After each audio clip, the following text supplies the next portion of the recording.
एक डॉक्टर को एक बच्चे की अर्जेंट सर्जरी के लिए अस्पताल बुलाया गया। डॉक्टर जल्दी से अस्पताल पहुंचे और ऑपरेशन रूम की तरफ जाने लगे। वहां पर खड़े उस लड़के के पिता बेहद चिंतित थे और वे बहुत देर से डॉक्टर का वेट कर रहे थे। डॉक्टर को देखते ही उस लड़के के पिता ने कहा, आपने आने में इतनी देर क्यों कर दी? क्या आपको पता नहीं कि मेरे बेटे की जान खतरे में है? आपको अपनी रिस्पॉन्सिबिलिटी का जरा सा एहसास है या नहीं? डॉक्टर ने कहा, आई एम सॉरी, मैं हॉस्पिटल में नहीं था और जैसे ही मुझे फोन आया मैंने जल्द से जल्द अस्पताल पहुंचने की कोशिश की। काइंडली आप थोड़ा शांत हो जाइए ताकि मैं आपके बेटे का इलाज कर सकूं। लड़के के पिता ने गुस्से से कहा, शांत हो जाऊं? क्या आपका बेटा यहां लेटा होता और मौत से लड़ रहा होता तो आप शांत होते?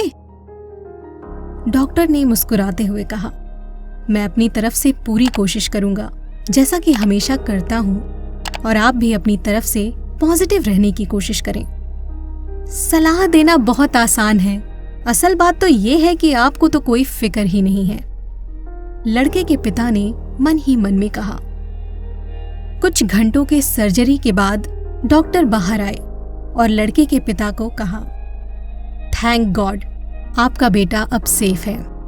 उस डॉक्टर ने ये कहा और उस पिता की बात सुने बगैर ही जाने लगा और जाते जाते कहा कि आपके जो भी सवाल हों आप नर्स से पूछ लीजिए। पिता ने गुस्से से पास में खड़ी नर्स से कहा, ये डॉक्टर कितना एरोगेंट है, क्या वे कुछ मिनटों के लिए नहीं रुक सकते थे ताकि मैं अपने बेटे की कंडीशन के बारे में कुछ पूछ सकूं? नर्स ने भावुक होते हुए कहा, कल डॉक्टर के बेटे की एक एक्सीडेंट में डेथ हो गई थी। जब हमने आपके बेटे के ऑपरेशन के लिए कॉल किया था तो वो अपने बेटे के अंतिम संस्कार को बीच में छोड़कर सर्जरी करने आए थे। क्योंकि अब आपका बेटा खतरे से बाहर है तो वापस उसे पूरा करने गए हैं। सो नेवर जज एनीवन, बिकॉज आपको नहीं पता कि वो किन परिस्थितियों से गुजर रहे हैं। इफ यू जज people, you have no time to love them.